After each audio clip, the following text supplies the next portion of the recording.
I had the bad luck to get a letter from the tax authority to audit my sales tax. My tax advisor told me we had to go back 80 weeks history. So there was 80 CSV files and I have to change all of them. And to think this guy cost me $100 per hour. I thought first about doing that in Excel. And then I thought, let's try if Python can first combine all of these 80 files.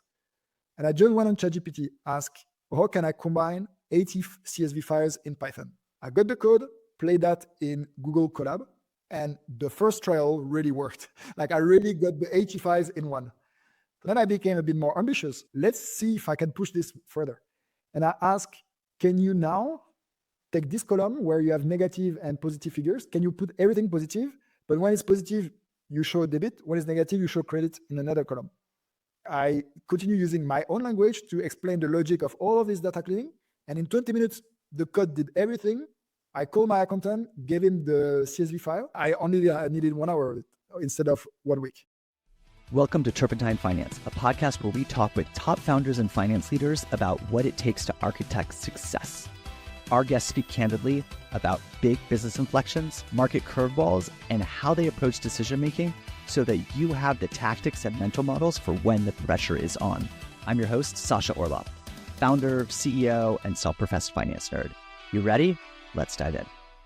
All right. Hello, everybody. So I'm excited today to have Nicolas on the show, who might be the most followed finance influencer on LinkedIn with almost 1 million followers. But if everybody goes and likes him and follows him on LinkedIn, we will hit that. So let's make that happen. But he did this because he's obviously quite experienced and talented, and he publishes some really interesting posts, which is how I got to know him. So I'm excited to get him on the show. All right. So obviously you're an unquestionable authority in finance. You were a financial controller for Thales. You worked your way up in PwC and audit, and then you started teaching finance people how to grow their expertise.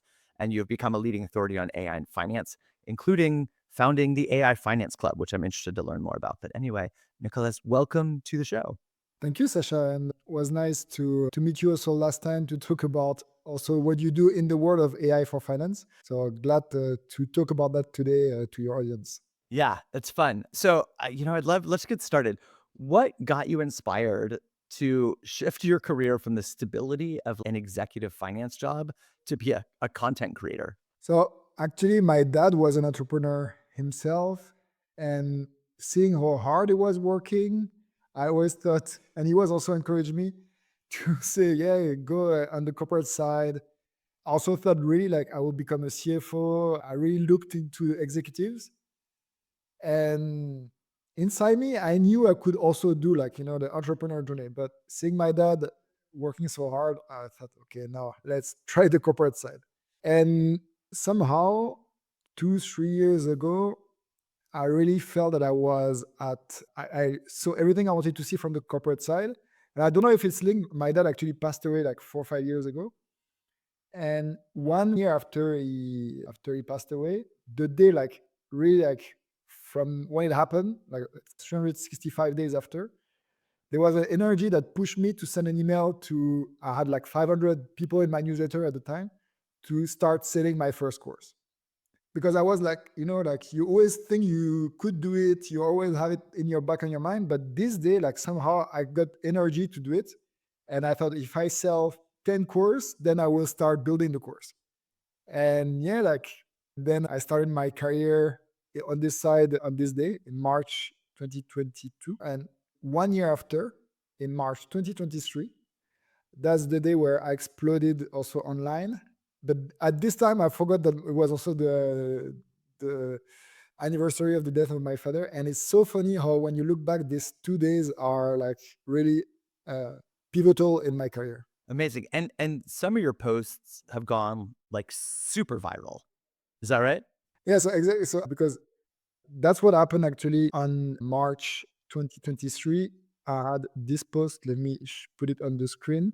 This here, where I posted on, I thought about answering to everybody who is asking me, can you help me? Do you have free finance course? How can you help me with my career? And I was thinking, here, I did so many posts about that, but they are everywhere. So let's do one recap of everything I did into kind of a finance course, the curriculum. And it basically gave that. Where you see on the screen, you have the top is a free finance course, where are the links of 25 courses that I gave into mini LinkedIn posts. Because I thought, yeah, if you do that, then a lot of people will take more advantage of what I did. Because why I'm doing that also as a creator is I want to teach as many people as possible, and the best technology is LinkedIn. What I didn't plan is that this post will go that viral. And it was like, that's the first post where I got almost 100,000 likes and 14 million. 14 million. That's insane. And then what I did just after, because I thought, okay, if people want to know about free finance course, they also want to know about Excel. So I went and searched for all of the best Excel posts, and this post got almost 20 million views. So just 6 hours after I posted. So I had two posts. One was at 30 million views and the other one at 20 million views that were just like going viral on LinkedIn, and helping also everybody who posted here, because you have like Paul Barnhurst, you have Chris Rayleigh, you have Josh Aronoff. A lot of them did this content, and I was also helping them by showcasing the amazing posts they did. Man, so you're aggregating posts. Clearly, there's some demand and hunger out there for information. And you're highlighting stuff that sort of exists. You're just making it easy for people to find. When this happens, how do you then figure out what to do next? So what I wanted to do next is 1 month after, I always had in mind, okay, visuals are better to teach, because I'm like that too. I want to use visual to teach. And you need to think is like in business, if you work really hard on a piece of content, or if you work really hard on an analysis, if nobody gets the value of what you worked on, it's not that you have an average output of 10 out of 10 on the value of your content and 0 out of 10 on your communication, that you have an average value of 5. You have actually a value of 0 because you could not communicate the value. So it's more a multiplicator than just adding both. And it's the same if you want to educate people, you need to make the envelope of the content so good that people want to read it, to consume it, and then they can get the value. So if you work really hard, work also as hard on making people read what you worked on. And that's why there was one thing that was starting to get value is infographics. But like I showed you, like you could get 25 posts in one post. And I thought, oh, I can do that, but also visually. And that's where I created the first time a cheat sheet for LinkedIn, where here, if you can see on the screen, is actually a sum of 20 posts. Because you have like accounting KPIs, it's a list of 10 KPIs that was originally one post. But then on the same infographic, I also have cash KPIs, balance sheet KPIs, SaaS KPIs, CapEx KPIs. So I have like 10 other posts about KPIs, plus on top, I have the cash conversion cycle, I have how to reduce cost, I have PVM analysis. So all of these were combination of posts that I combined in one cheat sheet. And this is actually my best post ever. I have 26 million. And that happened 1 month after the post that we talked about before. So I went from in March 2023 to 150,000 followers to in May 2023, 500,000 followers. Amazing. You're like the Mr. Beast of finance right now, like creating these posts and upping the game. And for those that can't see this on the screen, the thing that it immediately reminds me of is, you remember like in high school or college where the professors are like, you could have 1 page of notes for your exam and you spend your whole time finding that like perfectly pointed pen, and you like have this whole navigation of the super cheat sheet of finance. I think a lot of people overuse cheat sheet. That truly is like the cheat sheet of finance, and it's broken down by category with all the top posts. So not surprising that happens. One of the things is, so I when I'm sort of like reading your posts, there's these kind of mix, which I think keeps it really interesting. Sometimes it's these very practical things like, here are Excel formulas, or 100 data tips, or here's the cheat sheet, or top KPIs. Sometimes you do some deep dives like CapEx versus OpEx, for example. And sometimes you do these a little more like emotional social posts like AI in accounting or market maps or like how to protect your job against AI. There's so much content. How do you think about what it is that you write next? Because you keep to have this string of like hits. So first, I'm always in the thought of what can I do to bring value. I don't want to have a post to occupy the time of people that doesn't bring value. So it has to be educational. So even when we're thinking about how can you fight for your job if AI comes, is more to help people like where can you learn, where can you start. So it has to be about education. Second, what I do is I have around 5 to 10 topics that I always post about. And in these topics, you can talk about like 10 to 20 subtopics. So if you have 10 topics and you have 10 subtopics, that gives you one different type of post. Then on each of them, you have on top different formats. So you could have a list format, you could have infographic formats, you could have also explain to kids. That's one of my, I'll say, trademark where Yeah, yeah, I love it. Cash for kids. exactly. This way also you can approach more people because each of the people consume content differently. Some people like lists, other people like stories, other people like visual, other people like written. So like this, you can repeat also the same type of content but in different formats. And for me, it's also really important if I don't find something that I want that exists, like I did the top 100 AI tools, well, I have to go and buy and build it myself because nobody did it and I think it should exist. If now that what is coming soon is also about AI, I did like how to use AI in accounting. I want to do the same for FP&A. So once that one formula works, then I can also go and apply it in different versions of it. And the goal is always inside. Do I bring value? Do I make it practical? Do I give examples? And now I'm even turning that also on YouTube because I think on YouTube there is much more possibility also to show, to take more time with people, to do demo of also how do you can you use ChatGPT, how can you use machine learning, how can you use Python, how can you make a CV, and that's a new adventure for me. Yeah. And it's the same thing, just we have thousands of followers listening to podcasts, and you bring it to YouTube, and YouTube in Google's glory have said they do one thing really well is they go find the audience for you. Where I feel like LinkedIn, you have to find your audience. YouTube finds your audience for you, and it just incredibly well. So I can't believe you haven't done it yet. You're just going to explode along the way. This is great. So there's so many. I mean, I probably spent most of the time preparing for this by just reading all these things. It was hard to narrow it down to like two, but the two that stood out for me that I thought were really great because the tips and the KPIs and cheat sheets, I think people should just go to your LinkedIn. They can find the stuff that works for them. If they just want to get smarter, look for the kids' images, how to explain this stuff to kids. If they want to just learn about AI, they can go do this. Some of them are just a little bit more subjective, and I think makes it a little bit more of an interesting conversation.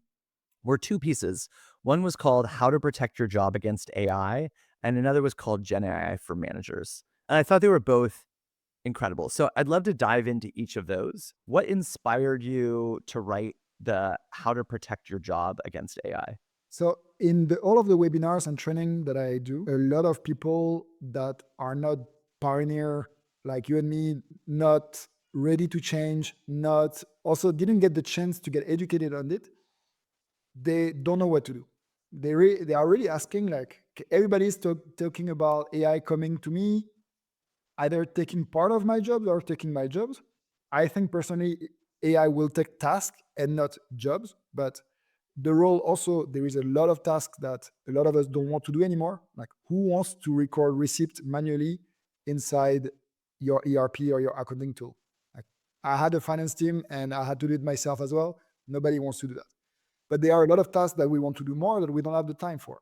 So that's why, as I know and I've been through this knowledge curve, I want to show the journey to all of the other people that are there now to start because I think slowly people understand the importance of learning how to be more valuable when AI is there to take more of the mundane task. And inside you can see there is a lot about technical skills, because you need to be really strong to use AI for you, not against you. But then also there is a lot about soft skills, data storytelling, networking. If you want to use more human tasks, you want to go more around in your company or outside of your company to get knowledge that an AI tool cannot get. Having a discussion with the head of sales when you are responsible of the commercial analysis is much more valuable than spending 3 hours behind Excel file. And this, for a lot of finance people, is something not natural, but that we have to push to do more and more. You also develop your technical skills to use AI for you. Then it's like having two superpower that serves you, and also in the job market will make you much more valuable than a lot of other finance professionals. Hey, we'll get back to the conversation in a moment after a word from our sponsors. Hey everyone, Eric here. You know, at Turpentine, we're always looking for ways to streamline our work. That's why we use Notion for all our internal documents. It's been a game changer for us, and I want to tell you why. Notion is this amazing all-in-one workspace that combines your notes, docs, and projects. But what's really cool is their new Notion AI. It's like having multiple AI tools built right in. You can search, generate, analyze, and chat, all without leaving Notion. What sets Notion AI apart is how it personalizes responses based on your content. It's not just another generic chatbot, it understands the context of your work. Plus, it can search across thousands of docs in seconds, even connecting to tools like Slack and Google Docs. And get this, Notion is used by over half of the Fortune 500 companies. Teams using it send less emails, cancel more meetings, and save time searching for their work. It's designed to keep everyone on the same page while protecting your privacy. Want to give it a try? Head over to notion.com/upstreampod. That's all lowercase. Notion.com/upstreampod. You can try Notion for free, and when you use our link, you're supporting our show. Give the powerful, easy-to-use Notion AI a shot today at notion.com/upstreampod. What are some of the things, as you're starting to think about this, what do you say to the people who are concerned and say AI is coming, it's getting better, it seems to be getting better at quite a faster pace, and maybe right now, back to your point, it does maybe eliminate some tasks, it likely will eliminate more. What are your thoughts for people that are existing in the careers today about how to think about AI? First, we need to look also at the macro situation. There is actually a lot of accounting jobs and finance jobs that today are not supplied with real people, because somehow in the last 10 years, the number of people doing CPA, the number of choosing finance as a career path just went down. I went into the job market when the financial crisis happened in 2008. I dreamed of being an investment banker, and no investment banking was recruiting. I had to go to audit, and I was not the only one like kind of changing their career for this. And now I know that kids, they don't want to do finance. A lot of them want to do something creative, and finance is not really seen as creative. So I think we will see, and we are already seeing a lack of resource. Then you have also a lot of people going to retirement. So there is like a gap that is only augmenting, and you have stats on that. There are graphs showing how the gap between the jobs and the supply is increasing. So actually, we will need AI to make the jobs of people that are not there. That's for one point. So if you are a manager, you'll be happy to have not only in your team humans, but also robots to do some of the tasks. Then I think if you look at finance, historically, we have a lot of weeks or period in the year where we work really late, like the closing, the year end, the audits. And again, I think the new generation, they value much more their time outside of work. And if we want to attract people coming to take finance jobs, we need to make also finance better. And for this, we need to use the technology to work less, or at least less during this peak season. So again, if AI can process for you documents, because a real use case is I saw that in my team before. We had an Excel file that was filled up by a human, so by a controller that was reading all of the sales contract, picking all of the clause, entering that in different columns, entering also formulas to show, okay, when is the sales coming, when is the cash coming, and all of the team was dependent on this Bible, we called it, this data file. And if this person was sick, then there was contract, but nobody had the data before the file was updated. And if this person made a mistake, then only after a few weeks, somebody will notice that there is a mistake because something didn't match. But now, if instead of having somebody spending time reading the contracts and entering manually everything, you have AI through OCR, NLP, recognizing the key elements of the contract, entering that in a flat table, which after will populate the tools plus the automations, then first you replace this task, and then this person will have more time to do valuable work. And on top, you help the organization because you make the data structured and available for everybody and mapped also in your systems. So that's a way also to see how AI can really help replace this task that nobody really wants to do. Let's fast forward, a couple of years. I want to talk on 2 points. One is there has been, I think the latest was 33% of the accounting industry, for example, has quit or left the industry in the past couple of years. 1/3 also less applications for a CPA in the past year than in historical years.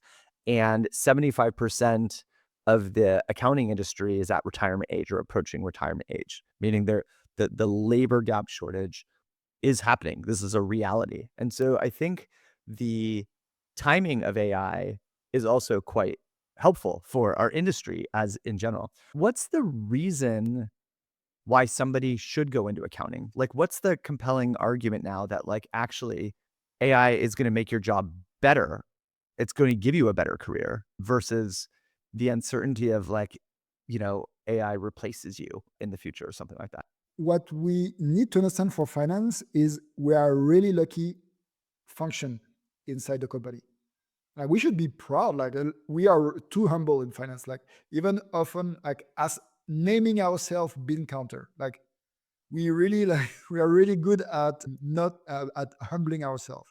So first, we have actually access to all of the departments. If you think about that, we are aware of everything that is happening because we have connection with HR, with legal, with sales, with procurement, with supply chain, with management as well. So that's the second thing. We have access to management where a lot of people are not aware of the strategy. We are actually the one co-piloting the strategy with the CEO because we are driving the budget, we are driving the process. So we have a really good view on the strategy. And we have access through the ERP, but also a lot of other systems to almost all of the data available in the company. And if you look at what we have been doing the last, I think, 30, 50, 60 years, we have already always been really good with technology. Like before was the old ERPs, but then Excel came, then people started with VBA, then now you have PowerPoint, you have people with Power BI, you have now also people coding with Python. So these four elements places us really, in comparison with a lot of other functions, at a good position where if you enter in finance and you see that you have this chance, you can really become first the AI champion of the company because you are going to use the technology that has access to all of these points of entries, and you are going to be able to take the inputs, but also give a better output and influence. And when we are talking about these new jobs that didn't exist before, like FP&A, business partners, like 30 years ago, this didn't exist. Now this makes more sense because a lot of the tasks that we were doing by doing Excel work or inputting receipts into the system are going to diminish. And for this, we'll have more time to have real influence. And I trained once a team in Algeria where the CFO said to their team, we are the co-pilot of the business. That really stayed with me because it's true. We are not management, that's clear. We are not the CEO, but we are already co-piloting. We are giving indications. We are also showing, oh, watch out here, something is coming. And we are helping really drive the business. And you have good co-pilot or you're really bad co-pilot. And finance needs to be a good one. It's as you're talking, the thing that is standing out to me is actually if we think back to the very first, there's a disagreement. What was the very first cloud software to ever exist? And the disagreement is a matter of days between NetSuite and Salesforce, which is obviously your ERP and your accounting or your sales team. And so, funny enough, actually, the first cloud softwares were the start of for the accounting team and the finance team. The problem is that that was 30, 40 years ago, and it's still the same software, but we're getting there. We're getting better. Actually, my hope, and obviously what I'm working hard on is I do really like the co-pilot analogy too. The challenge today, I think, is not a problem with accounting and finance. It's a problem with the software because if you're the co-pilot, but you're telling me where the plane was 30 days ago, you're hamstrung at how well you can do your job. It's not a problem with accounting or finance. It's a problem with the software. All right, let's move on. One of the other posts that I'll share on the screen here that I also really liked is this one, is to some degree the acknowledgement that AI is coming and it's here. And so it's easy to sort of think about, like, is it coming or when's it coming? Let's see if I can shift it so we can see the whole thing on screen. But there's a practical reality that it's here. And sometimes when you go and transition from being an individual contributor to being a manager, there's a big shift in I'm doing the work to now I'm trying to get the most productivity out of my team. And I'm worried about people quitting or changing jobs, or like you said, the one person in charge of your Excel Bible happens to be sick for a couple days and is out. And then the whole business sort of hamstrings. So as you change this perspective, I'd love to hear a little bit more about the generation of this post. Maybe you can describe it for people that aren't watching on video and then kind of go into places maybe where Gen AI is better than others in finance. Yeah, so the genesis of this post came from an old colleague who is now also entrepreneur, is in HR, and he wanted for one of his podcasts that we talk about how generative AI can help managers because his population is managers in general. Then I thought about that and I thought, yeah, there is like 100 of use cases because I was a manager myself as well. And I thought, okay, let's put that on paper, but make it super concrete. So what I did is I did a category of 10 type of use cases. So from employee management to communication, problem solving, customer relationship, also innovation and improvement. So you have 10 like this. And each of them, I gave 5 concrete use cases. One use case that actually in my workshop come all the time from the people themselves. And that's interesting. Also in finance, there's always like somebody new coming in the team. And for them, they are not used, they don't have the document for onboarding. And when they see what AI can do, what generative AI can do, they are just like starting drafting an onboarding plan, then an onboarding checklist, then like an onboarding procedure, then an agenda for the work of the first week of the new employee coming, or even like a welcoming email, even like a talk to say, welcome, here is the colleagues, and like with a funny joke inside. And they do that just in 2 minutes when they train themselves with me on the workshop because they got the right framework. So that's one example. Another one is we are talking about technology and ERP before. Again, a lot of people are in the transition of either consolidating ERP, choosing new tools, and they don't really know like how to do this project because they never done it. They have never done it before. So instead of trying to figure it out by themselves or to pay a super consultant, super expensive, they go and they go inside a tool like ChatGPT and start a conversation and use ChatGPT as a free consultant and asking, okay, like if I want to analyze a vendor for, let's say, a P2P process, so procure to pay, what should I pay attention? Which tool exists? Then if I start negotiating, like how can I negotiate with which level? And then you have also the part of, I would say for finance, because we have a lot of people from finance listening to us. A lot of people, they are also kind of like, they don't know where are their blind spots because you don't know what you don't know. And using generative AI as a brainstorming to think about the potential analysis that you could have done that you never thought about before helps people really like go beyond what they have been doing before and bring more value to their boss, to their team. And it's crazy how when you just put inside generative AI without giving confidential data, you just explain, here is my file. I have these headers, date, amount, country, product name, promotion, partner, discount code, discount percentage. What can I do as analysis?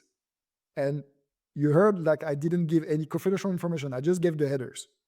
Then you will have ChatGPT or Copilot or Gemini helping you and brainstorm on the best analysis. And then you can drill down and ask, once you have picked one, how can I do that in Excel? Oh, okay, I can do that with these formulas. And then what is the best way to visualize that? Because maybe a line chart is better for dates, but a pie chart is maybe better for the composition of the product. And then again, those finance managers or finance analysts will become much more valuable in their work, will save a lot of time. And once they have this, they feel like for them another world opens. They get really excited after the training workshops. So you've been doing this, and it's just we think about the capabilities of the model over time. Where are you seeing, as you're playing around with it, the models getting better and better from the first time you started playing with them to today? And then we can talk about going into the future. So the big change for me was how when I was starting teaching it in February 2023, how there it was really impossible to do calculations. Like you, at almost every calculation, it was a mistake. And I was actually teaching how to go around that. I was teaching to people, okay, don't let the calculation in the black box. Ask the LLM to show you the calculation because you can audit it. And also you will show step by step what is happening. So the LLM has less chance to get the calculation wrong. But still, you have to educate people that it's a generative AI, meaning it generates, it doesn't calculate. And now, since you have Python within ChatGPT, as an example, actually it does what we do as humans. When you have a list of 100 items, you are not like using your brain to calculate that and thinking, okay, maybe it's 10,323. You just go in Excel and type the formula because you know it's a sum, and so it should work like this. And ChatGPT is doing the same, saying, I cannot calculate, but I can give you the formula on how to calculate it. And actually, if you want, I can also use Python, which is good to calculate because it's a coding machine. So if I ask to do a formula, it will always work, and it doesn't like randomly give me something else. And so it used Python to calculate. And then now for finance, we went from a position where you could not trust the calculation to now being able to brainstorm with your generative AI on the method to calculate, but then seeing the method being played inside Python and being able to audit because you know the input because you gave it yourself. Either you gave the Excel file or you gave a bunch of data, and you can audit all of the code, which for a lot of people listening, Python is actually much easier than what we can think. I myself never learned Python, and it's like English. Or if you are good with Excel, Python is actually okay. And so you can read Python and see what is happening. And like this, you can have confidence on the output. And that's really like the big change where for us in finance, now we can really do financial analysis with AI because you still need to be there as the manager to see what is happening and control that it's going in the right direction. I mean, if you think about, right, you're a controller at PwC, and now you're playing around with AI and effectively like kind of learning and playing with Python as like an engineering language, which is like such a fascinating thing. How did you start doing that? Because I'm guessing for many listeners, they've never coded before. They might not have even heard of Python before. How do you start just thinking about getting in, like exploring something like that? When ChatGPT was starting to use Python to do these calculations, these graphs, this transformation as well, because you can change files, is actually that what we were doing with our mouse, like choosing a graph or typing a formula. AI cannot really do that even though now with Claude, you have computer use, so it can start doing that, but it's so much processing power compared to just giving you the exact code to process these changes. And so I understood that the language to calculate, the language to change files is not human language, it's actually code. And if you can use your human language to let AI give you the code, and this code you can play that in your own environment, and then get so much more done, because then with the code is scaling so fast. One example, 1 year ago, I had the bad luck, I would say, to get a letter from the tax department of Germany, tax authority of Germany, asking me to audit my sales for VAT, so for sales tax, because I have a lot of sales outside of Germany, and which is not taxed. And they were surprised that I could do sales without a lot of sales tax. And then my tax advisor, who is also like the accountant, told me, okay, now instead of booking every month just the sum of sales, we have to book every transaction for this audit. So we had to go back, like it was 80 weeks history. In each of the week, you have 100 to 300 transactions. So there was 80 CSV files. And it tells me the CSV files like they are today, I cannot book them. I have to change all of them. And you to think this guy cost me $100 per hour. And I was thinking already in my mind, like a week of that or two cost me $4,000 to $8,000. So I thought, okay, first I will do it myself, but even myself, like it was a lot of time I spent on it. And I thought first about doing that in Excel. And then I thought, let's try if Python can first combine all of these AD files. And I just went on ChatGPT, asked, how can I combine 80 CSV files in Python? I got the code, played that in Google Colab, and the first trial really worked. Like I really got the 80 files in one. So I was okay, like a big time saver. And then I became a bit more ambitious. I thought I could do the rest, like all of the data cleaning, the data wrangling, the change of what the accountant wanted. I could do that in Excel, but I know I have to do that every quarter now. So let's see if I can push this further. And I ask, can you now take this column where you have negative and positive figures? Can you put everything positive? But when it's positive, you show debit. When it's negative, you show credit in another column. Again, that worked. Then after, like, I continue using my own language to explain the logic of all of this data cleaning. And in 20 minutes, the code did everything. I called my accountant, gave him the CSV file. He uploaded that in the system. Everything was green. And we got the audit with a green mark. So everything was okay. And I only needed 1 hour of it instead of 1 week. One of my favorite things about this, which if I told young Sasha as a data analyst that this would be happening, which was my job protection, was basically translating some business executive saying, here's the thing that I wanted, and I knew how to code. And so I would go then, write the code to get the thing that the person wanted. And back to the original point, then I would like kind of take it a step further and say, all right, well, like what are the key insights or anomalies? And then how do we want to visualize this? Which got me a lot of promotions. But like the core value that I was creating was just taking somebody who knew the problem that they wanted to solve. They just didn't know the specific words and syntax and structure on how to solve the thing they did, which was me. But imagine how much better it is if you can just be self-empowered to connect it. And that's one of my favorite things about AI is you don't need to know how to do a bunch of complicated SQL or Python. There's still lots of ways to make mistakes, but effectively you can like help connect people directly to the answers of the questions that they know how to say in English or French or German or whatever language they happen to speak. Actually, I don't know how well ChatGPT works in other languages, but anyway. What's the thing that you're most excited about next? Like the thing that today you're like, it's like, okay, or can't really do this, but like, God, I imagine a couple, 2 or more models, it will be able to do X, Y, or Z. So my bet, and it's coming to fruition right now, is all of these AI agents. And I think we'll get it more and more as a buzzword, because AI is not enough now as a buzzword. You have to have another one. So There is AI agent as a buzzword, but there is the real AI agents. And the big enabler is you don't only have a system that can write a nice letter or a nice email, because ChatGPT does that really well. Because people now, they want more. They want their task to be automated or to be augmented. And for this, you need to connect these tools to your production environment. So to your ERP, to your CRM platform, to your website analytics.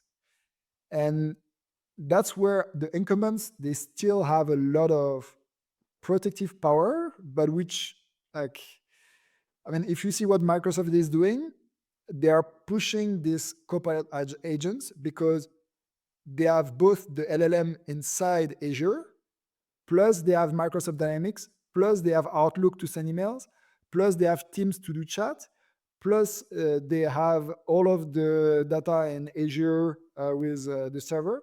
So all of this makes sense for enterprise to stay inside Microsoft and to start getting these agents, getting the data real live to replace some of the tasks or to do some tasks that were wanted before but not done because of a lack of capacity. And then you have ChatGPT coming, where right now, if you want to connect anything, you have to upload. It's not live. But what I expect is OpenAI is signing a lot of deals with all of the other platforms to have live APIs, and that soon in the next version we'll have the possibility to connect with our own tools through APIs, like a lot of applications are doing right now, and where you can create your own GPTs that are your agents and that are not triggered by you, but more triggered by an event that happen in your own environment. So email from customer comes, connected with your mailbox, you let GPT draft for you, either save the draft, or if you are confident enough, you can let ChatGPT send the email. I think we are really close to have something like this also on the ChatGPT OpenAI world. It's fun. So many things. We a lot of buzzwords: LLMs, generative AI, AGI, ACI, agents. It's like got to keep up just with the vocabulary. God, this has been fascinating. I have at least 4,000 more questions on my list, but we're out of time. So tell us a little bit more about your courses.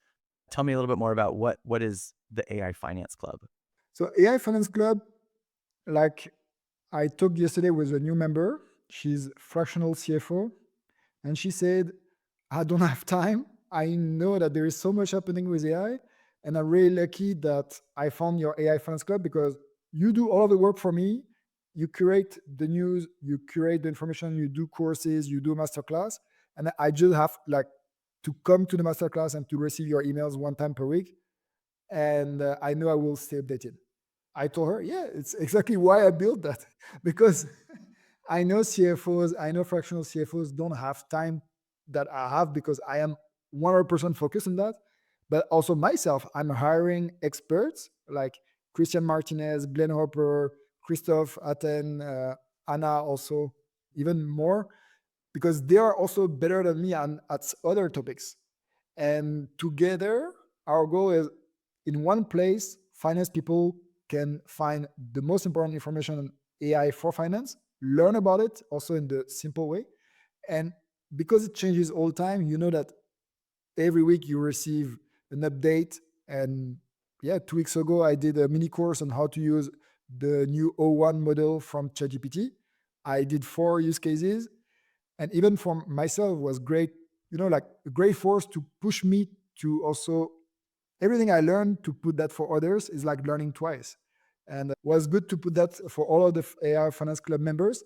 And I was surprised that even those that are really good at using AI, they didn't know how to use the new O1 model. So that's a big advantage. It's really swarm intelligence, getting that every week. And also it's a community now. We are more than 160 people. So people start to help each other and post also news about what they see. So like this, we learn more together. And how do people find it? Where do they come sign up or find it or learn more? Yeah, so look for AI Finance Club, or you go on my LinkedIn profile. You will see that. You can join there. It's a yearly subscription because I also want the quality. I don't want to have 10,000 people and just scanning everybody. Or no, I want to have like a really good crew of people. So that's why it's a yearly subscription for people that are really serious about it. Yeah, that's great. And it's happening so fast that you almost need a community to keep trying and playing around with it, and somebody who does this full time, because some of us have other day jobs along the way. All right. So the most important thing first, Nicolas, thank you so much. It's important for everybody immediately right now to go to LinkedIn and type in Nicolas Boucher. Or in America, we say Nicolas Boucher, which I'm sure you are totally cringing at. NicolasBoucher. Follow him. Let's get him over 1 million. Sign up for the course if you're really interested. Read his content. It is incredible. Thank you so much for joining us and sharing just a little bit of your journey.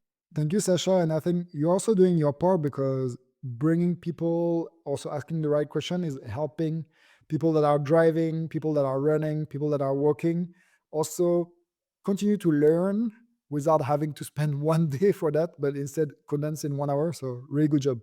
All right. Thank you. All right. Bye, everybody. Bye. Thanks for tuning in to Turpentine Finance. Share it with your executive team, direct reports, friends, and family. And if you want to support the show, the best ways are to leave a review wherever you're listening and subscribe.